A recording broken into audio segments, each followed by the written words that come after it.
Hello दोस्तों, स्वागत है आपका एक और वीडियो में इस यूट्यूब चैनल पर। आई होप आपने अब तक चैनल को सब्सक्राइब कर दिया होगा। अगर नहीं किया तो प्लीज़ पहले सब्सक्राइब कर लें।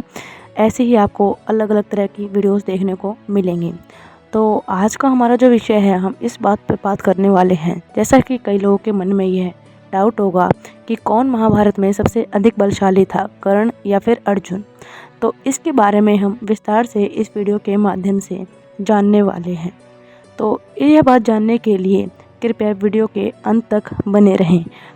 तो दोस्तों, महाभारत की कहानी कुछ ऐसी है कि आपने तो सुनी होगी कि 18 दिन तक महायुद्ध हुआ था, जिसे हम महाभारत के नाम से जानते हैं। ठीक है, महाभारत में अब दो बलशाली योद्धा थे जिनके नाम आपको भी पता है, कर्ण और अर्जुन। इनके ऊपर तो फिल्म भी बनी है, आपने देखी होगी। महाभारत में कर्ण और अर्जुन दोनों ही महान योद्धा थे और उनके बीच की तुलना कई सदियों से चर्चा में रही है। मतलब कई लोग के मन में यह सवाल आया कि कौन अधिक बलशाली था।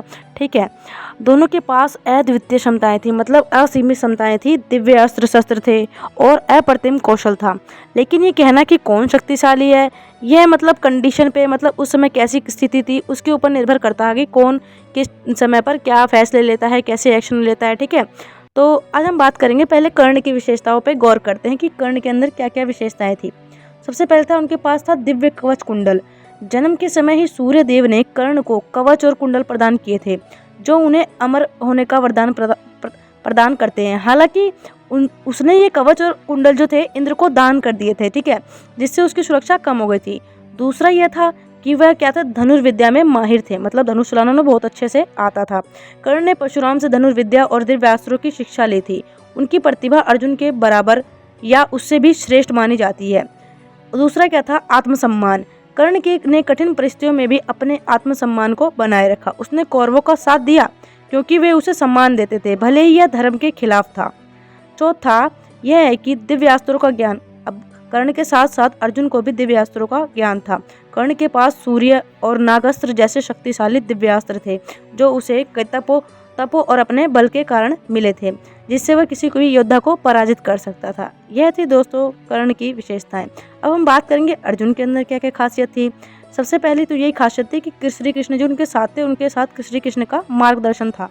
अर्जुन का सबसे बड़े लाभ में से एक है जो भगवान श्री कृष्ण का साथ। श्री कृष्ण ने उन्हें न केवल रणनीति सिखाई, बल्कि मानसिक और नैतिक बल भी प्रदान किया।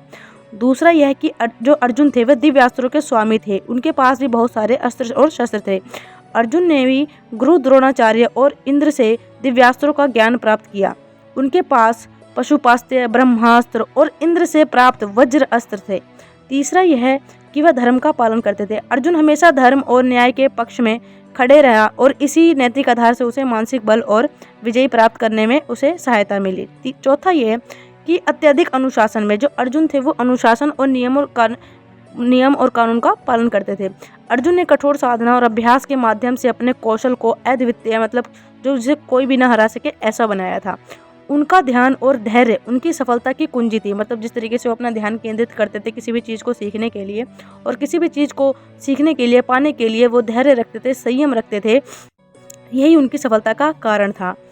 कर्ण और अर्जुन के बीच की यदि हम तुलना करें और राजनीतिक बल की बात करें तो अर्जुन के पास श्री कृष्ण का मार्गदर्शन था, जबकि कर्ण के पास ऐसा कोई गुरु या मार्गदर्शक नहीं था।